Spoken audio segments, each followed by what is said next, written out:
Parang may pagkakamali po, sir. Kailangan naming ipalipat kayo ng upuan para bigyang daan ang isa sa aming VIP na pasahero, sabi ni Jessica, ang flight attendant. Bagamat magalang ang kanyang mga salita, may halong panlalait ang kanyang tono.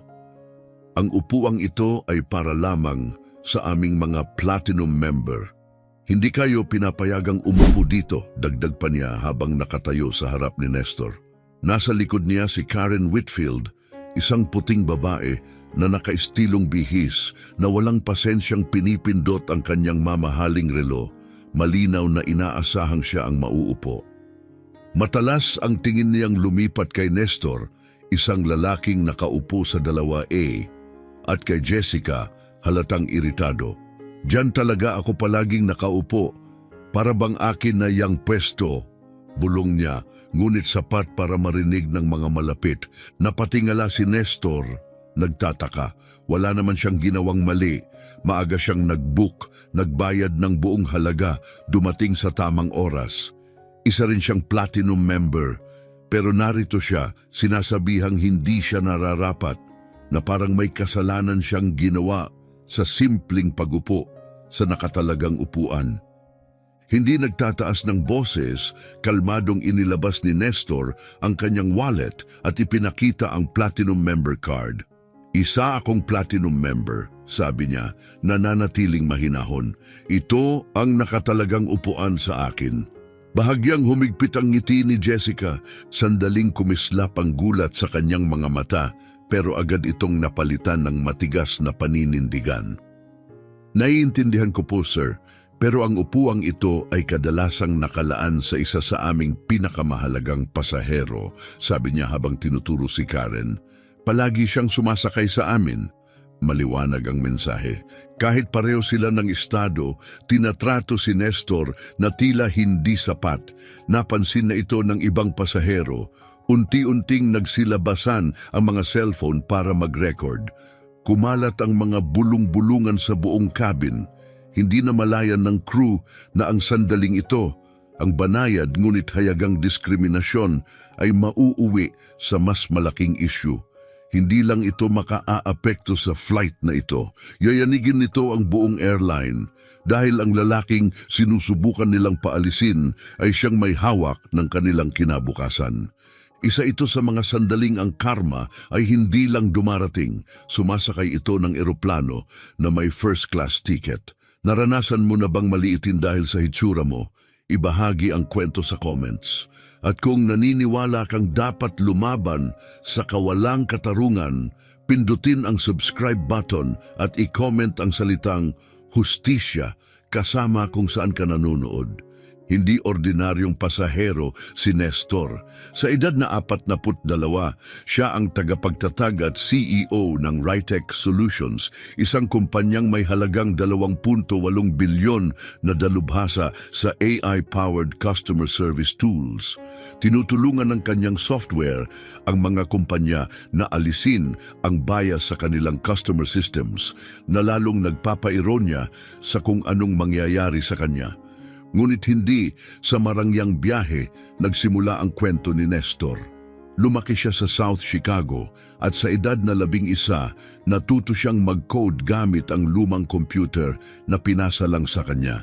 Habang ang ibang bata ay naglalaro, siya ay gumagawa ng mga laro. Nagsimula sa simpleng apps at lumago sa komplikadong mga system. Hindi naging madali ang kanyang landas. Nang siya'y 16, pinaslang ang kanyang ama, isang pangyayaring yumanig sa kanilang komunidad. Sa libing ng ama, nangako si Nestor, isang panata na naging gabay sa kanyang buhay. Tulungan ng mga tao na makita ang isa't isa bilang kapwa-tao bago ang anupaman. Ang panatang iyon ang nagtulak sa kanya na magtrabaho ng 2 dekada. Itinatag niya ang kanyang kumpanya mula sa maliit na apartment. Nagsusulat ng code hanggang 18 oras kada araw habang gumagawa ng iba't ibang trabaho para lang mabuhay. Mas maaga pa sa araw na iyon, nahuli ng CCTV si Nestor na tumutulong sa isang matandang babae, buhatin ang mga bag at ihatid ito sa kanyang gate. Binubuksan niya ang pinto para sa iba, pinapasalamatan ang bawat empleyado gamit ang kanilang pangalan at nagbibigay ng tip sa kafe. Not para mapansin, kundi dahil iyon ang kanyang pagkatao. Mapagpakumbaba, magalang at marangal kahit tagumpay na siya. Papunta siya noon sa Global Ethics and Technology Conference para magbigay ng keynote speech. Pinili niya ang upuang 2A para sa legroom para makapagtrabaho habang nasa biyahe. Pinili niya ang Skylux Airlines dahil kilala ito sa luho kung saan ang first class ticket ay mas mahal pa sa buwan ng renta ng iba. May mga benepisyo ang mga platinum guests tulad ng maiinit na tuwalya, walang hanggang champagne at mga upuang nagiging kama. Pero sa likod ng magarang imahe, nalulugmok na ang Skylux. Luma na ang kanilang booking system at pababa ang customer service ratings. Kailangan nila ng malaking tech upgrade. At desperado na sila, hindi alam ng crew na ang lalaking nasa 2A ay siya ring CEO ng kumpanyang tinitingnan nilang magiging sagot sa kanilang krisis. Si Jessica Miller, ang flight attendant, ay 8 taon nang nagtatrabaho sa Skylux. Kabisado na niya ang mga pabor ng kanyang mga suki. Palaging sa 2A umuupo si Karen Whitfield. Palagi. At sinisiguro ni Jessica na ganun nga, may mga bayarin siya at malaki ang tip ni Karen, isang malaking tulong sa kanya. Sir, isa sa aming madalas na platinum member ang laging umuupo rito. Malumanay na sabi ni Jessica habang lumalapit kay Nestor. Pwede po bang lumipat kayo sa ibang upuan? Magalang ang kanyang mga salita pero halatang hindi ito tunay na tanong. Inaasahan niyang susunod si Nestor agad. Tumingala si Nestor mula sa kanyang tablet, bahagyang naguguluhan. Ipinakita niya ang kanyang boarding pass. Ito ang upuan ko, kalmadong sabi niya. At platinum member din ako. Hindi pa rin itinago ni Karen ang pagkainis habang nakatayo sa pasilyo. Maririnig siya ng mga malapit na pasahero. Diyan talaga ako palaging nakaupo sa rutang ito. Para na yang akin, palala na ang tensyon at ramdam ito ng lahat sa eroplano. Ilang mga pasahero na ang tumutok sa lumalalang tensyon. Kinabahan si Jessica, hindi mapakali ang tindig habang salit-salit ang tingin niya kina Nestor at Karen. Sir, baka po mas komportable kayo sa ibang bahagi ng eroplano? Alok niya, ngunit malinaw na hindi talaga siya nag-aalok ng isa pang upuan sa first class. Nanatiling kalmado si Nestor. Hindi, salamat, matatag niyang tugon. Pinili ko ang upuang ito dahil sa legroom. Kailangan ko ng espasyo para makapagtrabaho habang nasa biyahe. Lalong kumunot ang ngiti ni Jessica. Bahagyang tumango siya at mabilis na tumungo sa unahan ng cabin. Paminsan-minsan, sumusulyap siya pabalik kay Nestor. Ang sumunod ay lihim na naitala sa video ng isang pasaherong nasa kabilang aisle. Lumapit si Karen, kunwaring isinusuksok ang kanyang bag sa overhead bin. Ngunit habang ginagawa ito, maingat niyang isinilid ang isang tiklop ng pera sa bulsa ng uniforme ni Jessica, isang galaw na tila maraming ulit ng ginawa. Salamat sa pag-aasikaso nito, bulong niya, sapat upang marinig ng mga nasa malapit. Namula ang pisngi ni Jessica habang tinatanggap ang pera. Sa sandaling iyon, ang insidente ay hindi na basta simpleng kalituhan sa upuan. Isa na itong madilim na kilos, isang suhol upang magdiskrimina batay sa hitsura ng isang tao. Agad nagbago ang enerhiya sa first class cabin. Pagkatapos ay dumating si Trevor, ang cabin supervisor. Diretsyong lumapit sa upuan ni Nestor na may kumpiyansang tila sanay mapagsunod ang iba. Matigas ang tindig at ang kanyang mukha ay tila nakamaskara ng pilit na paggalang. Sir, kailangan naming ipaubaya mo ang upuan para sa aming VIP guest. Anya ng malakas upang marinig ng lahat sa paligid. Ngunit hindi magalang ang kanyang tono, isa itong utos. Tumingala si Nestor mula sa kanyang tablet, kalmado pa rin, pero malinaw na hindi na siya bago sa ganitong klaseng komprontasyon. Ipinakita ko na ang boarding pass at platinum status ko. Kalmado niyang sagot. Ito ang nakatalagang upuan sa akin. Kumunot ang panga ni Trevor. Kumislot ang isang kalamnan sa gilid ng kanyang bibig habang yumuko siya at nagbago ang boses. Naging matalim at may panlalait dahilan upang mailang ang ilang pasahero sa kanilang kinauupuan. Marahil hindi mo alam kung paano kami nagpapatakbo, ani Trevor, dahan-dahang binibigkas ang bawat salita na tila kausap ang isang bata. Tinitiyak naming nakukuha ng aming pinakamahalagang pasahero ang gusto nila. Ngayon, halos lahat ng pasahero sa first class ay nakatutok na. Isang babaeng negosyante sa kabilang aisle ang maingat na itinutok ang kanyang telepono upang i-record ang pangyayari. Ilang oras lang ang lilipas at ang mga video clip na ito'y sasabog sa internet. Makakakuha ng milyon-milyong views. Nakatayo pa rin si Karen sa pasilyo, mahigpit na hawak ang kanyang designer bag, tila sinasadya ang bawat kilos. Tiningnan niya ang kanyang relo ng may kaartehan at malakas na napabuntong hininga na umalingaw-ngaw sa buong cabin. May mahalaga akong meeting pagkatapos naming lumapag, ani niya sa walang partikular na tao. Kailangan ko ang dati kong upuan. Nakakainis na ito. Pagkatapos ay may boses na narinig mula sa isang pasahero malapit kay Nestor. Hindi nga siya mukhang kayang bumili ng upuang yan, ibigay mo na. Namayani ang katahimikan, marahas at hindi makatarungan ang mga salitang iyon.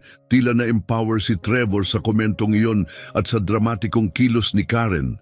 Yumuko siya palalo kay Nestor at kahit mahina ang kanyang boses, lahat ng nasa cabin ay malinaw na narinig ito sa katahimikan. Sir, pwede nating gawin ito sa madaliang paraan o sa mahirap. Ikaw ang pumili. Isa iyong pagbabanta, walang duda, parang tumigil ang oras. Lahat ay naghihintay kung ano ang gagawin ni Nestor. Maraming tao, kung sila ang nasa ganong sitwasyon, ay baka umatras dahil sa hiya, pressure o takot. Pero hindi si Nestor Ricardozon. Relax pa rin ang kanyang postura. Hindi nagtataas ng boses, tumitig siya ng diretsyo kay Trevor.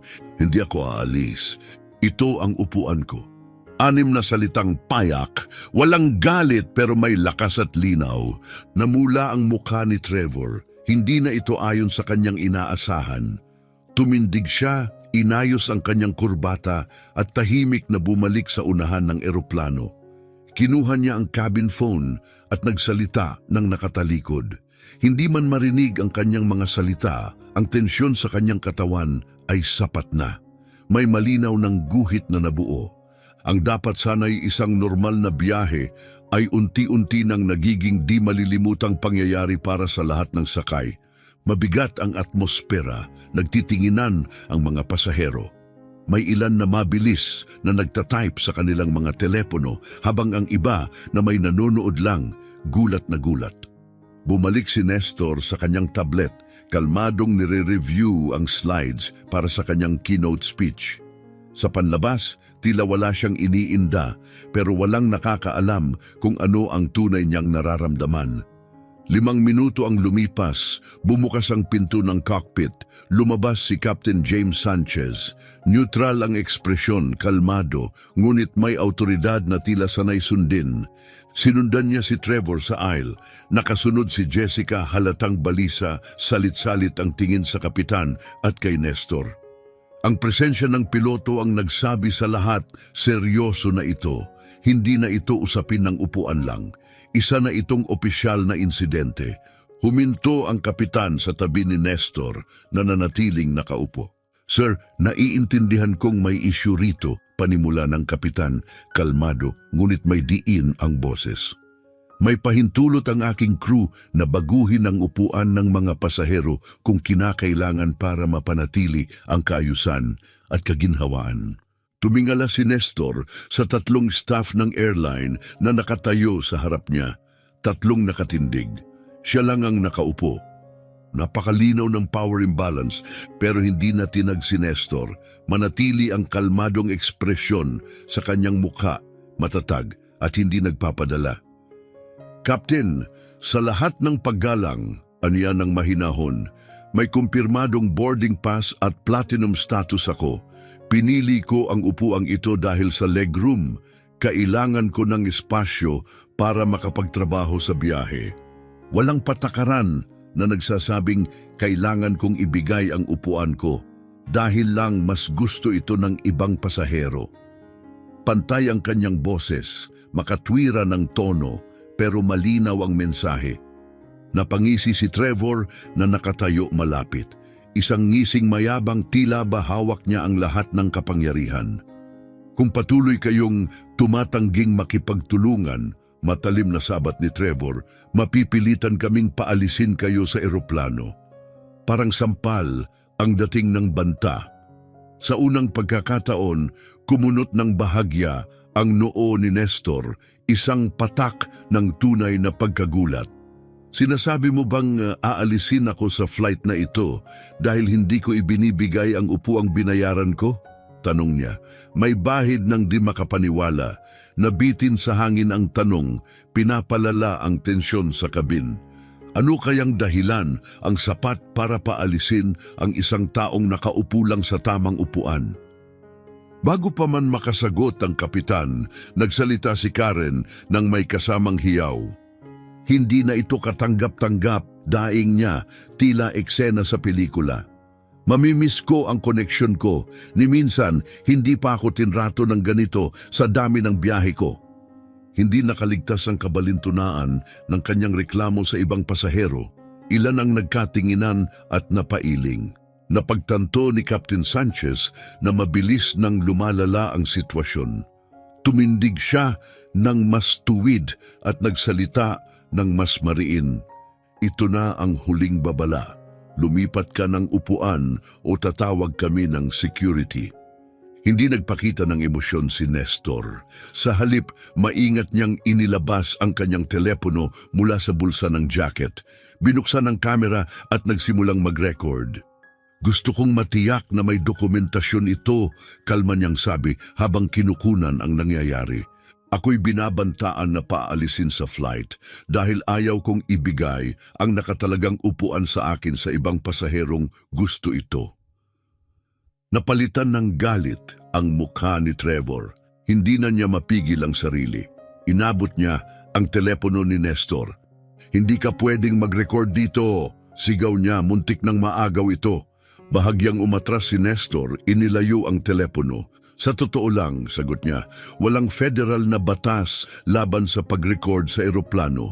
Maliban na lang kung ito'y nakakasagabal sa gawain ng crew, pinoprotektahan ko lang ang sarili ko. Natahimik si Trevor. Umurong pero ang tingin niya'y lalong tumalim. Ano ang gagawin mo kung ikaw si Nestor? Maninindigan ka rin ba o susuko? Sabihin ang saloobin sa comments at huwag kalimutang mag-subscribe para sa mas maraming tunay na kwento tulad nito. I-type ang hustisya at ang iyong lokasyon kung ikaw ay laban sa diskriminasyon. Dumating na ang bigat ng mga yapak. 2 airport security officer ang pumasok sa eroplano. Tumahimik ang buong cabin. Pati ang karaniwang ugong ng eroplano ay tila naglaho habang lumalalim ang seryosong sandali. Dire-diretso silang naglakad sa aisle, sinundan ng itinuro ni Trevor at huminto sa harap ni Nestor. Lahat ng pasahero ay nanonood na ngayon. Nanatiling nakaupo si Nestor, tuwid ang likod, kalmado ang mata sa kabila ng malinaw na kawalang katarungan. Nasa kandungan pa rin niya ang phone, patuloy na nagre-record. Sir, panimula ng isa sa mga officer, ipinag-utos na po kaming samahan kayo palabas ng eroplano dahil sa isang insidente. Magalang na tumango si Nestor. Maaari bang ipaliwanag niyo kung anong patakaran ang nilabag ko? Tanong niya. Matatag, pero may respeto. Nasa nakatalagang upuan ako. May boarding pass ako at platinum membership. Nagkatinginan ng 2 officer, halatang hindi komportable. Alam na nila, wala namang ginawang mali si Nestor. Sir, sagot ng pangalawang officer, iniiwas ang sagot, pakikuha na lang po ang inyong gamit at sumama sa amin. Tumingin si Nestor, kay Captain Sanchez na nakatayo ilang talampakan ang layo kasama sina Trevor at Jessica. Inaalis ba ako dahil hindi ko ibinigay ang nakatalagang upuan ko sa ibang pasahero? Tanong niya, diretsong bumiyak sa katahimikan. Inaalis ka namin dahil sa abala mong nilikha, sagot ni Captain Sanchez. Pero kahit siya, alam niyang hungkag ang dahilan. Kumalat ang bulungan sa cabin, isang matandang lalaki sa row 2 ang umiling. Isang batang babae sa likod ang napaluha. Lantad na lantad ang kawalang katarungan, nananatiling dignified si Nestor. Dahan-dahang isinara ang tablet case, isinilid ang notes sa briefcase at tumayo. Si Karen na tahimik na nanonood sa lahat ay ngumiti ng mayabang. Para sa kanya, nakuha na niya ang gusto, panalo siya. Hindi nga siya mukhang pang first class, may ibinulong mula sa likod. Pero wala naman siyang ginawang mali, sabi ng isa pang pasahero, malakas para marinig. Nire-record ko lahat ng ito, dagdag ng ikatlong boses, pero tuloy pa rin ang pagpapaalis kay Nestor. Lumakad siya sa aisle, tuwid ang ulo, matikas ang tindig, matalim ang tingin, isang taong sanay sa kawalang katarungan at hindi nagpapadaig dito. At habang dumaraan siya sa tapat ni Trevor, may nangyari, isang bagay na magiging crucial evidence sa mga susunod na araw. Si Karen, akala'y walang nakatingin, ay palihim na muling nagsuksok ng pera sa bulsa ni Trevor. Salamat sa pag-aasikaso, bulong ni Karen kay Jessica, sapat ang lakas ng boses upang marinig ng maraming cellphone na tahimik nang nagre-record sa paligid. Dapat may standard ang first class, tumimo sa hangin ng kanyang mga salita, puno ng yabang at pagkiling.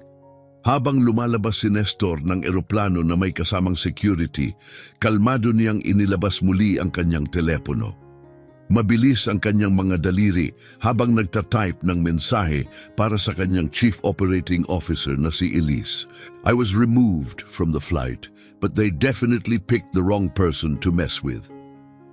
Karamihan sa mga tao sa kanyang posisyon ay siguradong mangangatal, magagalit o mahihiyang lubos. Pero si Nestor ay tahimik na nagdadala ng lakas ng isang taong sanay sa ganitong unos. Inilapit niya ang telepono sa tainga at nagsalita ng may tahimik ngunit matatag na tono. Sarah, si Nestor ito, tawagin ang legal team agad. Matatag at may autoridad ang kanyang boses.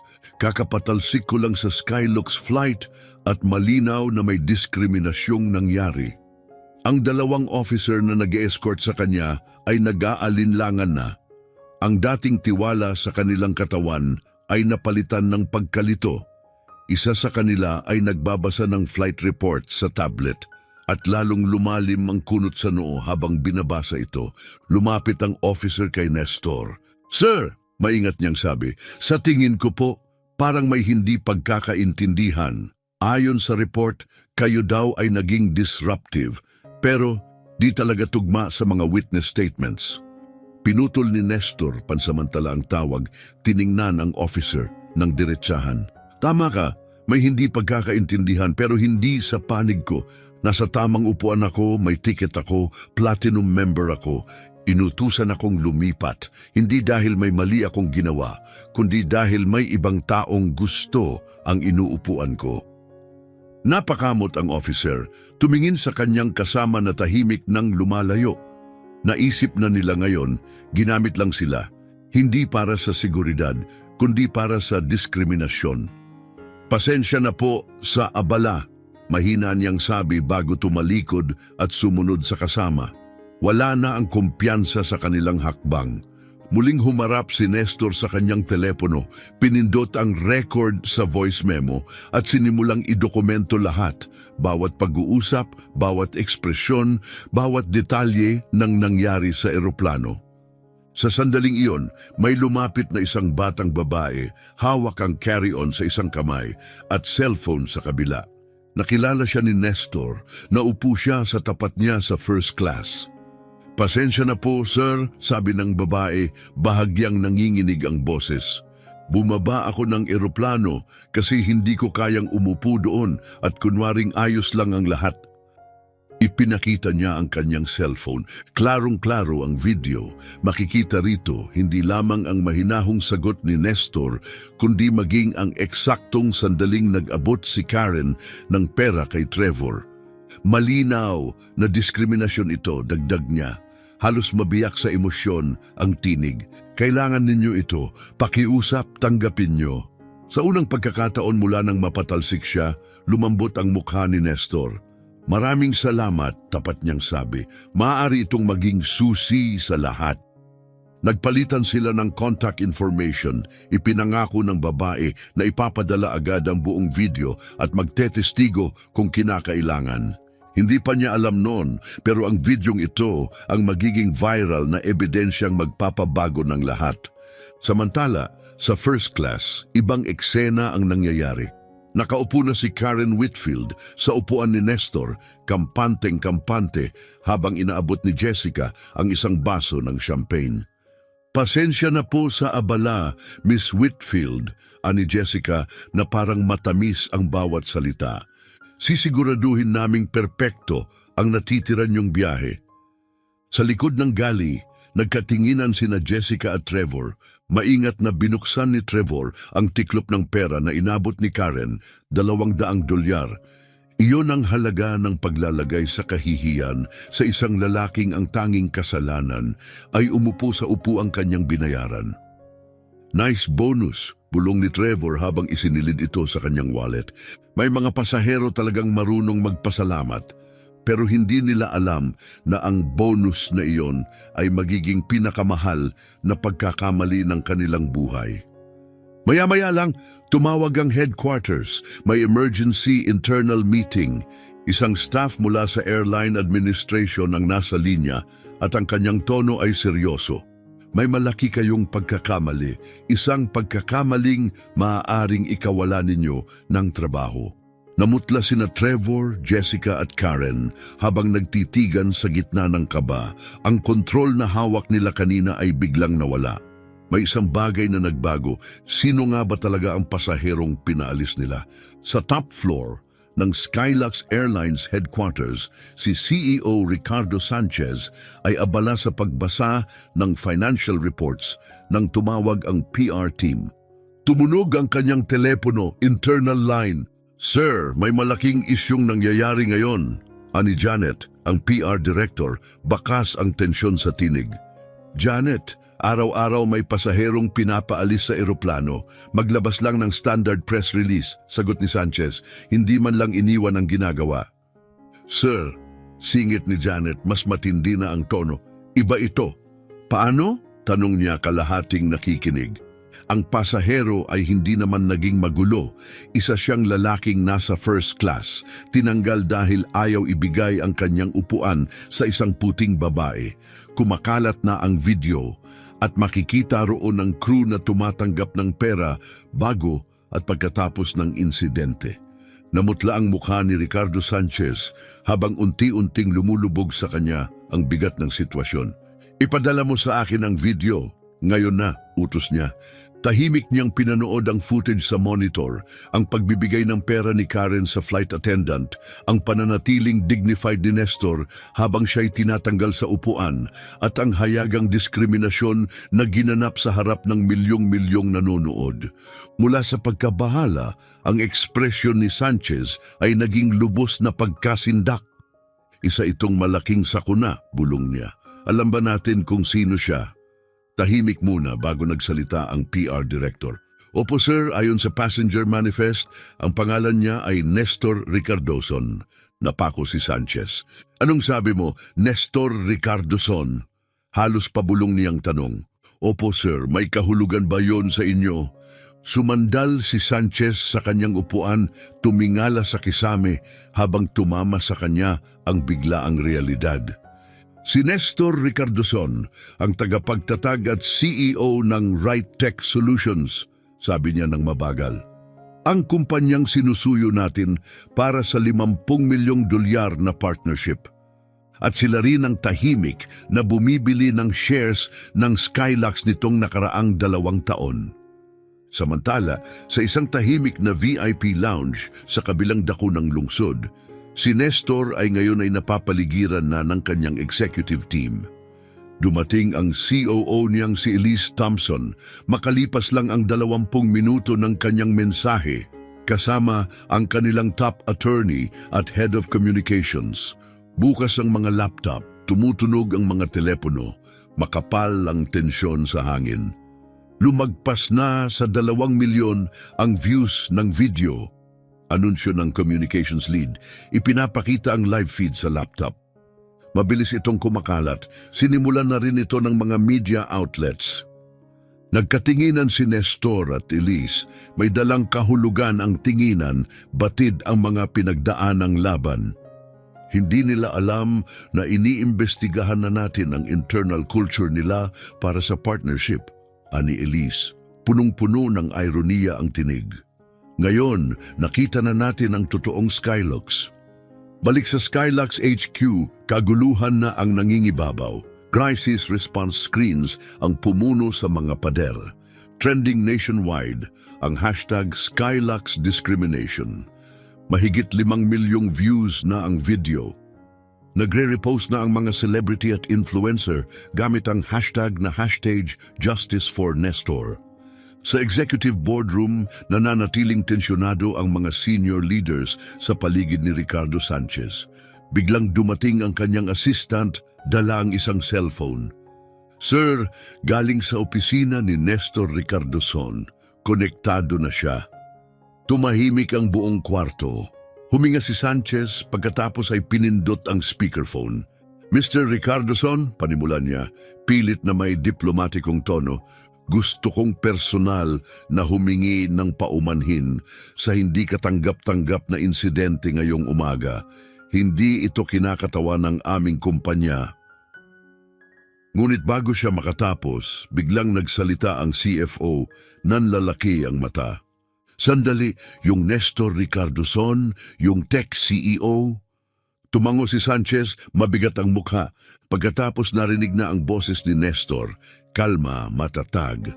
"Mr. Sanchez," anya, "salamat sa pagtawag. Siguro'y alam ninyo na ang kumpanya ko ay may hawak na halos 25% ng shares ng Skylux Airlines, sapat para magkaroon ng controlling interest kapag pinagsama sa shares ng aming mga partner." Umalingaw-ngaw ang panik sa buong boardroom. Nagkatinginan ang mga executives, tinanggal nila sa eroplano ang pinakamakapangyarihang shareholder nila. "Nananawagan ako ng emergency shareholder meeting," patuloy ni Nestor. Agad, ang nangyari ngayong araw ay nagpapakita ng malalalim na issue sa etika, kultura at pamunuan ng inyong airline. Sa loob ng 1 oras, nagtipon ang board. May ilang naka-golf attire pa, iba'y dumating galing sa personal na lakad. Ramdam ang bigat ng pagkakataon. Pagpasok ni Nestor, tumigil ang lahat. Tumahimik ang bulungan, lahat ng ulo'y lumingon. Dumating si Nestor ng may autoridad, nakasuot pa rin ng parehong suit mula sa eroplano. Isang tahimik, ngunit makapangyarihang paalala. Kasunod niya si Elise, ang legal counsel, at 2 pang executive. Wala silang dala para sa damage control, dumating sila para sa pagbabago. Pinadilim ni Sanchez ang ilaw at pinaandar ang video sa malaking screen. Tahimik na pinanood ng buong silid ang bawat detalye. Ang panlalait ni Jessica, ang mapanghamong tono ni Trevor, ang mahihinang dahilan ng kapitan, at higit sa lahat ang eksenang nagpapakitang tumanggap sila ng pera 2 beses.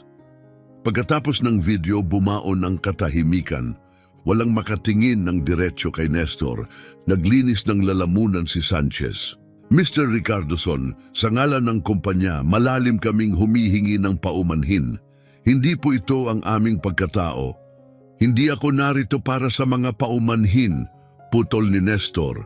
Kontrolado ang boses pero hindi nag-uurong. Parang dumaan ang shockwave sa silid. Nag-ayos ng upo ang mga board member. Hindi ito malulutas ng pahayag ng pampublikong relasyon lang. Bilang pinakamalaking individual na shareholder, may 2 akong sasabihin, isang desisyon, isang kahilingan. Kalma pa rin ang kanyang boses, pero bawat salita ay may bigat. Una, Lahat ng sangkot sa insidente, sina Trevor, Jessica at ang kapitan, ay dapat tanggalin, epektibo agad. Namutla ang ilang executive. Ikalawa, formal ko nang binabawi ang mungkahing partnership sa pagitan ng Right Tech Solutions at Skylux Airlines. Napatingin si Sanchez sa board, naghahanap ng suporta, pero malinaw, tapos na ang usapan. Hindi na ito negosasyon. Mr. Ricardo Son, nauunawaan namin ang inyong pagkadismaya, maingat na panimula ni Sanchez. Pero baka maaari nating pag-usapan ang pansamantalang suspensyon. Ang ilan sa mga empleyadong sangkot ay may matagal ng serbisyo at proteksyon mula sa Unyon. Hindi ito pinag-uusapan, putol ni Nestor. Inilapag ng mariin ang dalawang kamay sa mesa. Ito ay tungkol sa pananagutan. Either matanggal sila agad o binabawi ko ang aking investment kasama ang 50 milyong dolyar na kontratang modernisasyon na nakatakda nating pirmahan. Bumitaw sa hangin ang kanyang mga salita tulad ng kampanilyang hudyat ng babala. Ang biglang paglabas ng 25% shares sa stock market ay magdudulot ng malaking pagbagsak sa halaga ng Skylux. At ang pagkawala ng tech partnership, magpapalubog sa airline, maiiwan sa likod habang ang mga kakumpetensya ay tumatanggap na ng makabagong teknolohiya. Saktong-sakto, bumukas ang pintuan ng boardroom. Isang batang financial analyst ang sumugod sa loob, hingal at kabado, lumabag sa lahat ng pamantayan ng boardroom etiquette. Iniabot niya ang tablet kay Sanchez. Sir, bumabagsak na ang stock natin, 12% down and still falling. Sabi ng mga analyst, kung hindi tayo kikilos agad, pwede tayong bumaba ng 30% bago magsara ang merkado. Tinitigan ni Sanchez ang tablet tapos si Nestor. Mula sa pagiging depensibo, naging desperado ang kanyang mukha.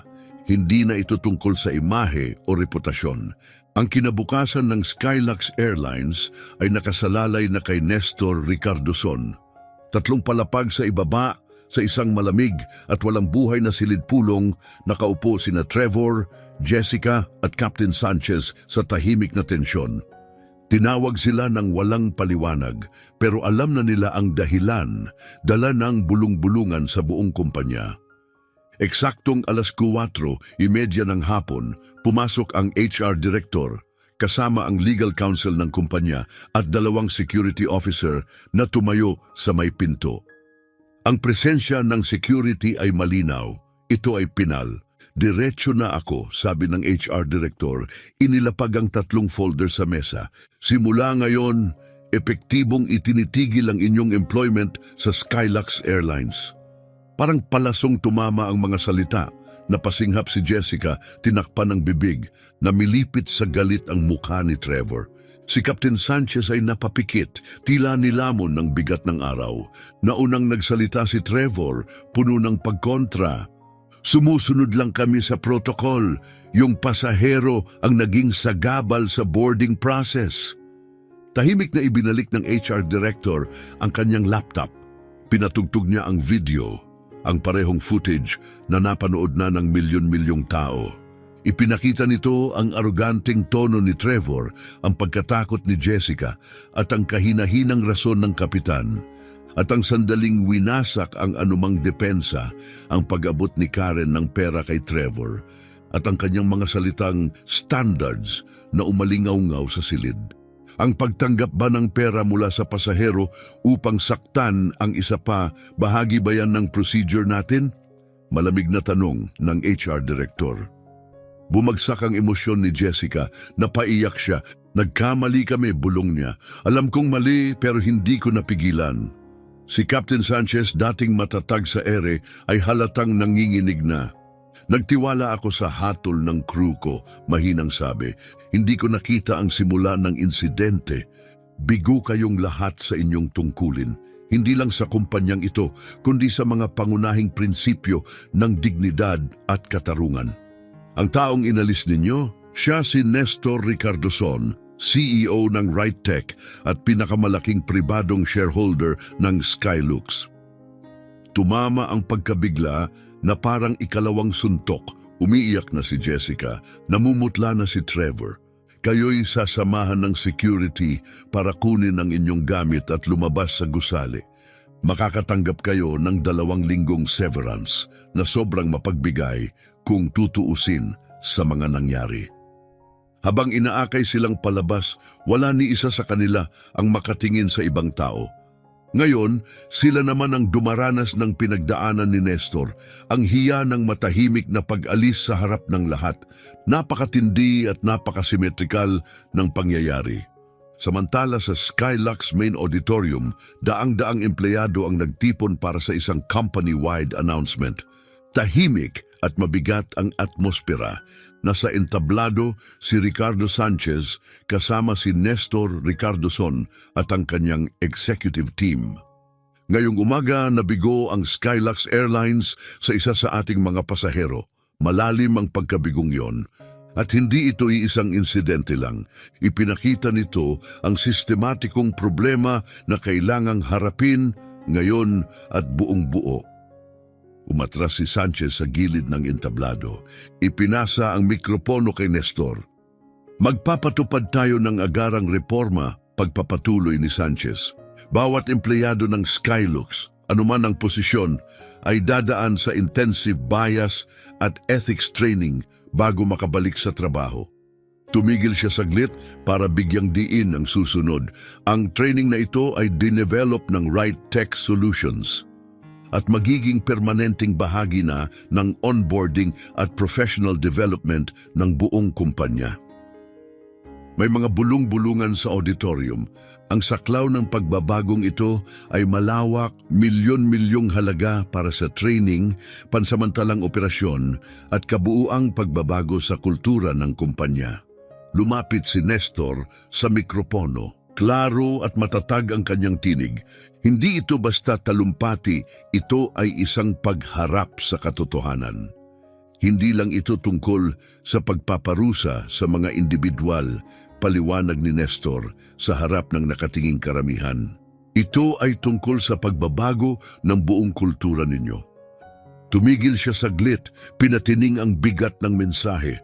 Ang nangyari sa akin ngayong araw ay magiging kasing mali kahit ako ay isang guro, nurse o estudyanteng gustong makauwi. Ang pagiging shareholder ko ang hindi dahilan kung bakit ito hindi katanggap-tanggap. Mali ito sa kahit anong sitwasyon. Tahimik ang buong silid. Maraming empleyado ang tumango. Ang ilan ay napayuko, nahihiya sa nangyari sa ilalim ng pangalang Skylux. At dumating ang sandaling yayanig sa buong industriya. Simula bukas, anunsyo ng CEO, ititigil ng Skylux Airlines ang lahat ng biyahe, lahat ng ruta, lahat ng serbisyo ay hihinto sa loob ng 48 oras upang ang bawat empleyado ay makalahok sa mandatory bias at ethics training. Napuno ng paghinga ng gulat ang auditorium sa mundo ng aviation kung saan ang ilang minutong delay ay katumbas ng libu-libong dolyar, ang isang buong 48 oras na suspensyon ay walang kapantay. Malaki ang magiging kabawasan sa kita, pero ang simbolikong halaga walang katumbas. Mula sa entablado, pinanood ni Nestor ang crowd. May mga gulat, may mga halatang nakahinga ng maluwag. At marami ang unti-unting nauunawaan ang tunay na bigat ng pagbabagong ito. Sa unang pagkakataon, hindi lang nagsasalita ang Skylux tungkol sa pagbabago. Ipinapakita nila ito. Sa mga sumunod na linggo, nagsimula ang pinakamalawak na pagbabago sa 30 taong kasaysayan ng Skylux. Ginawang mga training center ang ilang opisina. Binago ang flight rotations para masigurong lahat mula sa baggage handlers hanggang senior executives ay makakadalo sa programa. Pero hindi ito karaniwang corporate training.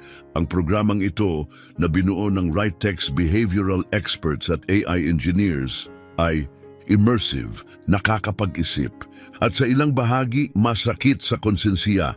Sinabak ang mga empleyado sa mga simulasyon na nagpapakita ng kanilang implicit biases, mga paniniwalang hindi nila alam ay dala nila. Si Nestor mismo ang dumalo sa ilang sesyon, humaharap sa mga silid na puno ng mga nagdududang mata. Ito ang pagkakataon yung maging bahagi ng solusyon, sabi niya. Ang nangyari sa akin ay araw-araw na nangyayari sa ibang tao, mga taong walang boses o plataporma. Tiyakin nating ito na ang simula ng pagbabago.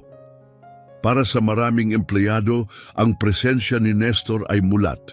Ang dating corporate crisis ay naging tunay na kwento ng tao. Ang layunin niya ay hindi paghihiganti, kundi pagkabuo. Samantala, ang epekto sa labas ng Skylux ay patuloy. Si Trevor sa kanyang apartment napapaligiran ng rejection emails. We're moving in another direction. Pero ang totoo, ayaw siyang i-hire dahil sa video. Si Jessica ganun din. Isang promising interview ang nauwi sa biglang pagtigil. Ikaw ba yung flight attendant na yon? Si Captain Sanchez na may 3 dekadang karanasan, hindi na makahanap ng trabaho kahit sa entry-level roles. Ang kanyang buong karera nabura sa ilang minutong katahimikan. At si Karen Whitfield, habang buhay ng band sa Skylux Airlines. Tinawag na Airline Karen sa social media. Sinuspin din ng employer. Tumalikod ang mga kaibigan, napanood niya walang magawa habang gumuho ang kanyang mundo. Pero sa loob ng Skylux, nagsimula ang tunay na pagbabagong may kabuluhan. Bagong anti-discrimination policies ang inilabas. Malinaw na mga proseso para sa seat conflicts ang nilikha. Whistleblower protections ay ipinatupad para ligtas ang sino mang magsusumbong ng misconduct. Binago ang handbook ng kumpanya at ngayon malinaw na nakasulat ang pagtanggap ng pera o regalo mula sa pasahero kapalit ng espesyal na trato ay grounds for immediate dismissal. Napansin agad ng mga pasahero ang pagbabago. Sa mga terminal at gate sa buong bansa, ini-interview ng mga reporter ang travelers. Iba na ang crew ngayon, ani ng isang frequent flyer. Dati parang may mga pasaherong mas pinapaboran batay sa itsura o pananamit. Nagka-problema ako sa upuan, dagdag ng isa. Pero kung paano nila hinandle, magalang, malinaw, walang pinababa ang tingin. Totoo sa kanyang sinabi, unti-unting nag-reinvest si Nestor habang unti-unting pinapatunayan ng Skylux ang pagbabago. Lahat ay nabe-verify ng third-party auditors. Unti-unti, umaakyat muli ang stock ng Skylux. Maingat, dahan-dahan. Pero tiyak, nagbago rin ang hiring strategy ng kumpanya. Mas pinahalagahan ang inclusion at representation kaysa sa metrics lang. Hindi lang sila nag-check ng boxes, bumubuo sila ng mas makatarungan. Hindi naging perpekto ang transformation.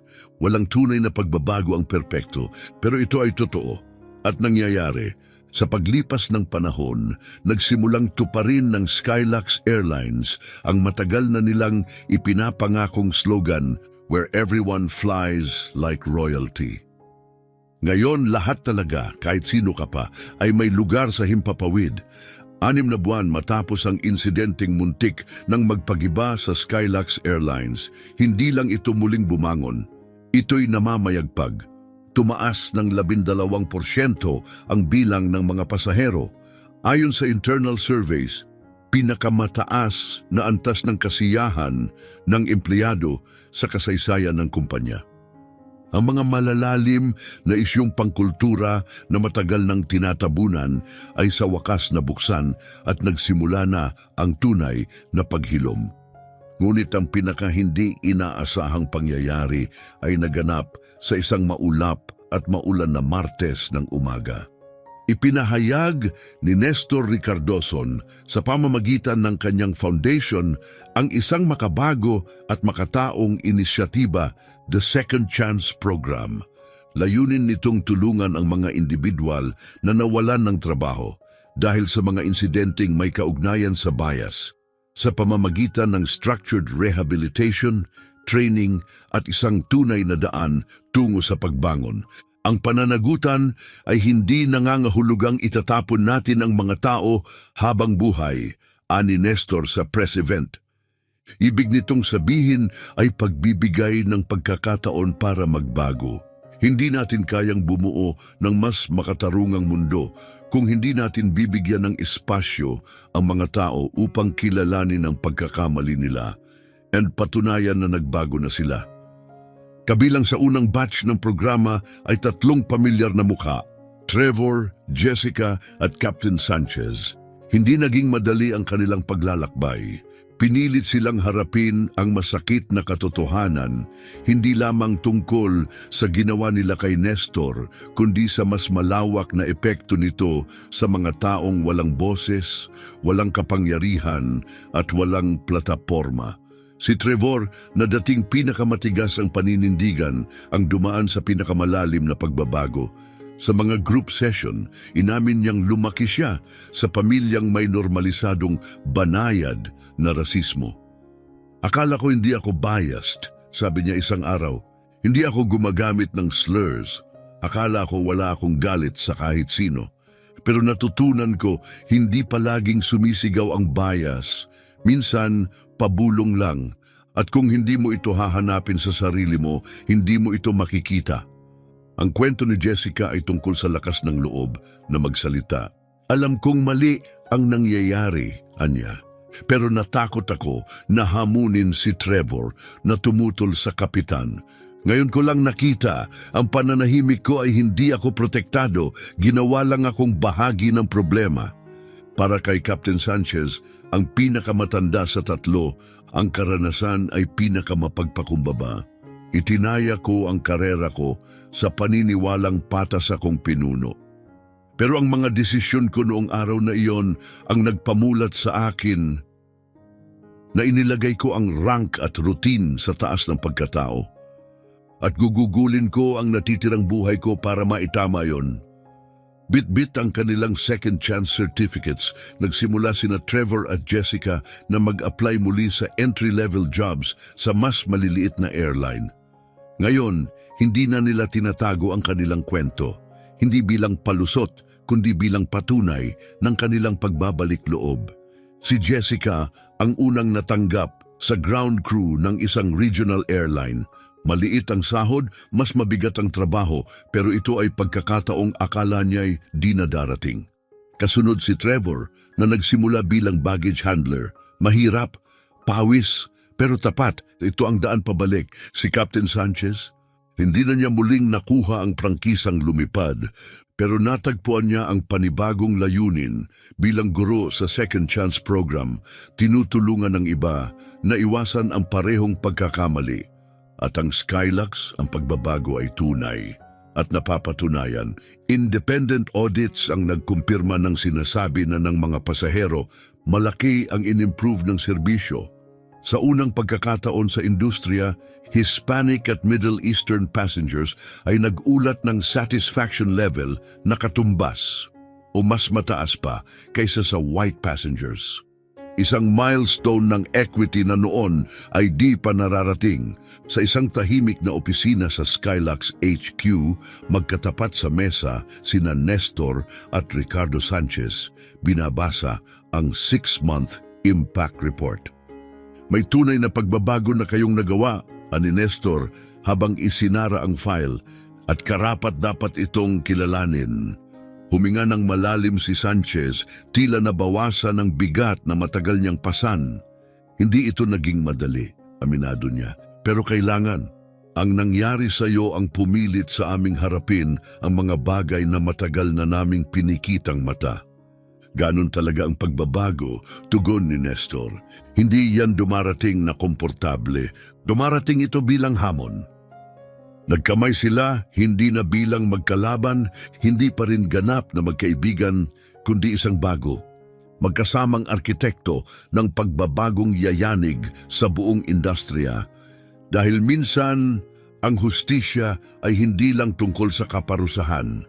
Minsan, ang hustisya ay tungkol sa paglago. At minsan, ito ay tungkol sa ikalawang pagkakataon.